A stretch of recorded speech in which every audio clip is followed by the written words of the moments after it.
सभी को जय मसीह की।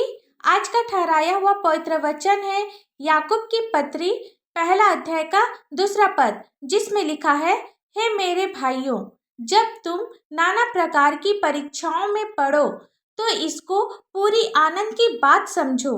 आमीन। मेरे प्रियो, परमेश्वर का वचन कहता है, हे मेरे भाइयों या हे मेरी बहनों, जब तुम नाना प्रकार की परीक्षाओं में पड़ो या जब तुम्हारे विश्वास की परख हो, जब दुष्ट आत्मा तुम्हारे जीवन में दुख को लेकर आए, प्रलोभन को लेकर आए, जब हम कठिनाइयों से या परेशानियों से गुजर रहे हों, तो हमें इसे खुशी के तौर पर लेना चाहिए, आनंद की बातें समझनी चाहिए, क्योंकि परमेश्वर हमें वह बना रहा है जो वह चाहता है। हम सभी परीक्षाओं में, दुख में, मुसीबत में खुश नहीं होते, निराश हो जाते हैं, लेकिन हमें ऐसे हालातों में खुश रहना है। परमेश्वर का वचन कहता है, यह जानकर कि तुम्हारे विश्वास के परखे जाने से धीरज उत्पन्न होता है, पर धीरज को अपना पूरा काम करने दो कि तुम पूरे और सिद्ध हो जाओ और तुम में किसी बात की घटी ना रहे। जब हम दुख के समय में धीरज रखेंगे तो वचन कहता है कि तुम इससे सिद्ध हो जाओगे और तुम में किसी बात की घटी ना रहेगी, किसी भी बात की कमी ना रहेगी और तुम सिद्ध होते जाओगे। कब? जब हम सभी कठिन समस्या से होकर गुजरेंगे, परीक्षाओं से होकर गुजरेंगे, उस समय हमें धीरज रखना है, क्योंकि परमेश्वर हमारे जीवन में कुछ अच्छा करने जा रहा है। उसके बाद हमारे जीवन में किसी बात की घटी नहीं रहेगी। हमें इस बात पर भरोसा रखना है कि जब भी हम कठिन समस्याओं से गुजरे या दुख मुसीबत से गुजरे, तो ये हमारे लिए भलाई ही होगी। इस समस्या का, इस परीक्षा का परिणाम आपके लिए अच्छा ही होगा।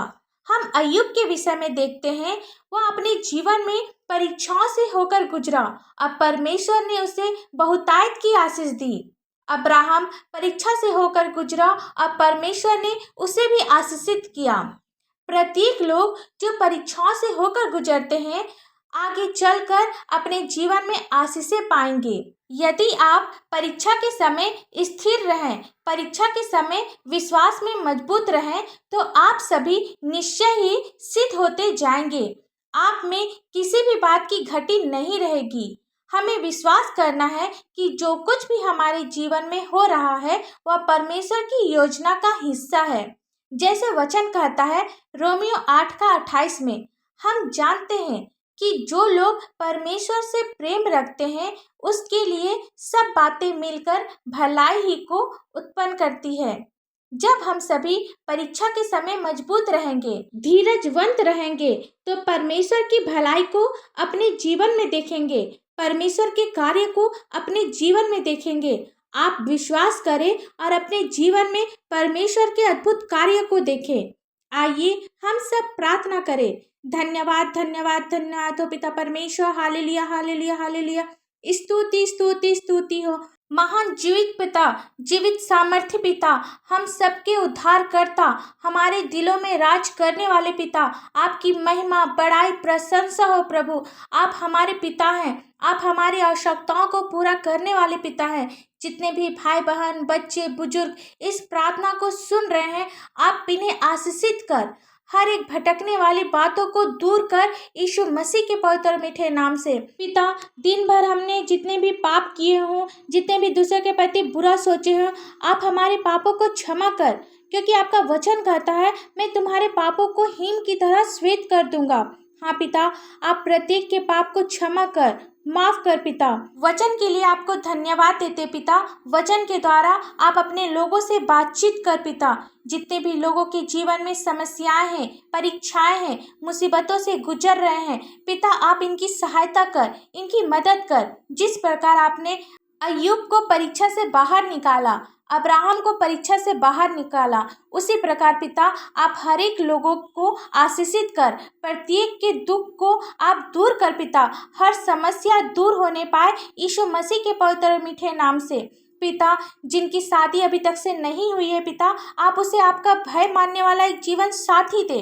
जिनके पास कोई संतान नहीं है, आप उसे सुंदर से संतान की आशीष दे। पिता, बीमार लोगों के लिए प्रार्थना करते पिता, आपका वचन कहता है, तुमने मेरे नाम से अभी तक से कुछ नहीं मांगा है, मांगो तो दिया जाएगा। हाँ पिता, आपके मीठे अपवित्र नाम से मांगते हैं, एक एक बीमारी दूर होने पाए यीशु मसीह के पवित्र और मीठे नाम से। पिता, होने दे पिता, जो अपने बिस्तर में पड़े हैं पिता परमेश्वर, वे उठने पाए पिता परमेश्वर, आपकी स्तुति महिमा करने पाए। पिता, प्रार्थना करते हैं छोटे बच्चों के लिए, जिस प्रकार वे शारीरिक और मानसिक उन्नति कर रहे हैं, आत्मिक उन्नति भी करते जाएं। जिनके पास अपना कोई घर नहीं है, आप उसे सुंदर से घर की आशीष दे।